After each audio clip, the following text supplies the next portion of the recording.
Olá, neste vídeo falamos sobre o narcotráfico, que possui elementos referentes à violência. Obtivemos interesse nesse assunto por ser um tema que assola o México e vimos como importante, uma vez que esse sistema de crime organizado enfraquece o sistema de segurança civil da população mexicana, sendo possível analisar isso nos seguintes dados. Caso o México eliminasse de imediato todo o narcotráfico, sua economia encolheria 63%. O combate ao narcotráfico no México já deixou um saldo de 60.402 mortos durante os últimos 5 anos. As autoridades federais registraram que desde 20 de março a 20 de abril, acumularam 11.764 quilos de vários narcóticos que atravessam ou são produzidos no país. Portanto, nós, alunos da ETEC-CEPAM, dos serviços jurídicos, viemos com o intuito de conscientizar sobre as seguintes questões: como o narcotráfico afeta os parâmetros econômicos e de segurança civil da nação mexicana e como opera. Assim, podemos entender como o narcotráfico se organiza e como age, analisando a realidade, e não apenas boatos e informações que normalmente vemos em filmes e séries. Assim, entendemos como o México chegou nessa situação para impedir que isso aconteça novamente em outros lugares. O processo da realização de pesquisa se deu com base em notícias locais, dados governamentais e pesquisas sociais de institutos científicos, como por exemplo, frequência de eventos que resultam em casualidades, fatores econômicos e infraestrutura social.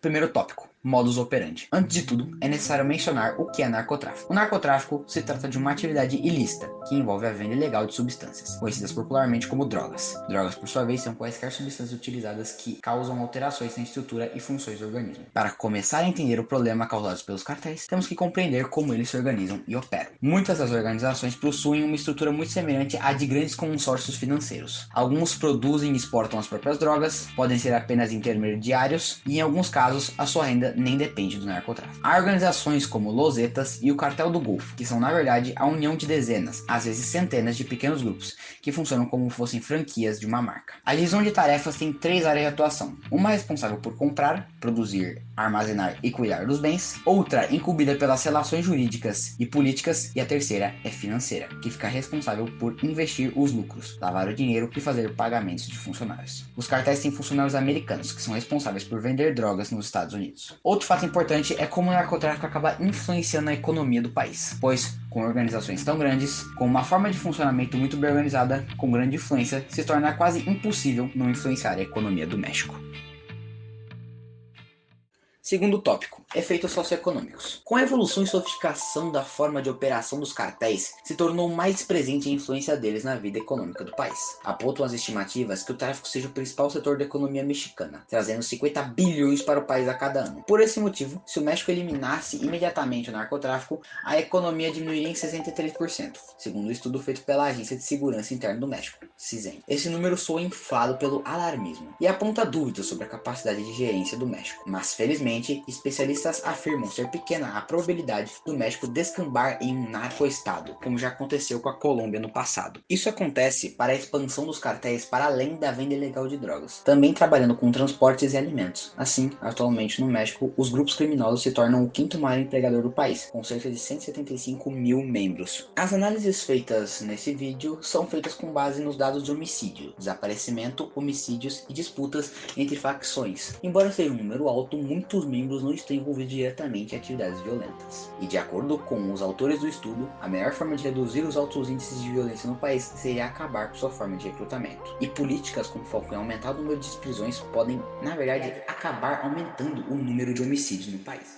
Terceiro tópico: índice de violência e casualidades. Outro ponto importante de se ressaltar é como os cartéis afetam o aumento da violência, que de acordo com a referida pessoa de Guilherme Valdes, tem-se um aumento de cerca de 28 mil óbitos desde a última estatística, de 25 mil, de 2006, na grande maioria são ligadas ao tráfico ou forças de segurança. Quanto em relação às áreas atingidas e a dispersão da violência, pode-se dizer que as cidades fronteiricas, principalmente ao norte do país, são as mais afetadas à posição do governo mexicano. Dita que a violência é resultado do sucesso de sua política de linha dura, além das diversas afirmações proclamando que há uma luta brutal entre os cartéis pelo controle de espólios restantes, ou que os cartéis se tornaram tão poderosos que usam da violência como prova de seu poder. Mencionando agora as estratégias governamentais, cerca de 50 mil soldados e polícias federais estão envolvidos ativamente com a guerra no México contra as drogas. Esses confrontos se mostraram tanto benéficos quanto maléficos. Por um lado, um número recorde de drogas e líderes de cartéis foram apreendidos. Por outro, houve uma explosão no aumento de violência e a questão da falta de capacidade das autoridades de responsabilizar militares por possíveis abusos. Referente à corrupção policial, é dito que a falta de confiança nas forças policiais é tão grande que o governo se viu na responsabilidade de mobilizar o exército. Os cartéis têm diversos recursos à sua disposição, o que os possibilitou a infiltração na polícia diversas vezes. Isso junto ao fato de que as autoridades policiais são normalmente mal remuneradas. O governo vem tentando reconstruir a estrutura da força policial, entretanto, tal processo pode levar anos. Ademais, os cartéis controlam o tráfico desde a América do Sul até os Estados Unidos, com um valor de 13 bilhões por ano. O que ocasionou no seu aumento de poder foi a intensidade com que os EUs realizam operações antidrogas nas regiões que atuam deste crime organizado. 90% da cocaína do ZEL adentra através do México. Analisando até que ponto a violência gerada no país afeta outras fronteiras, como por exemplo a dos Estados Unidos, há um aumento significativo nos tiroteios, tráfico e sequestro. O Congresso do ZEL relatou que cartéis mexicanos haviam estabelecido relações com gangues criminosas dentro do país.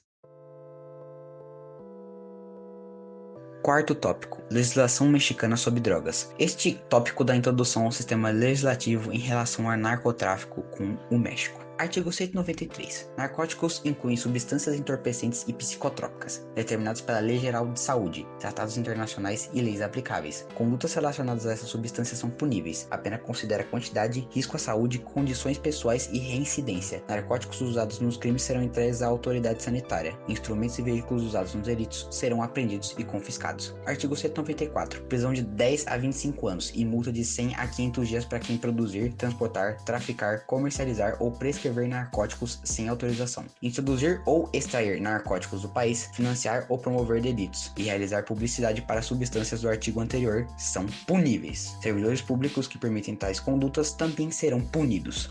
Artigo 195. Pena de 5 a 15 anos de prisão e multa de 100 a 350 dias para quem produzir narcóticos sem autorização, com a intenção de cometer delito do artigo 194. Posse será investigada e sancionada pelas autoridades. Posse de narcóticos em quantidade específica presume intenção de cometer delito. Artigo 195 bis. Posse de narcóticos sem intenção clara de cometer delitos do artigo 194 resulta em prisão de 4 a 7 anos e multa de 50 a 150 dias. Exceções incluem medicamentos necessários para tratamento e substâncias para uso tradicionais reconhecidos. Artigo 196. Penas aumentadas pela metade se delitos do artigo 194 forem cometidos por servidores públicos, militares, contra menores ou incapazes, em locais específicos, por profissionais de saúde ou por indução de terceiros. Proprietários que permitem delitos terão estabelecimento fechado. Artigo 196 ter. Prisão de 5 a 15 anos e multa de 100 a 300 dias para quem desviar precursores químicos ou máquinas para narcóticos. Servidores públicos que permitirem tais condutas também serão punidos. Bom, essa foi a nossa apresentação. Espero que tenham gostado do vídeo e até mais.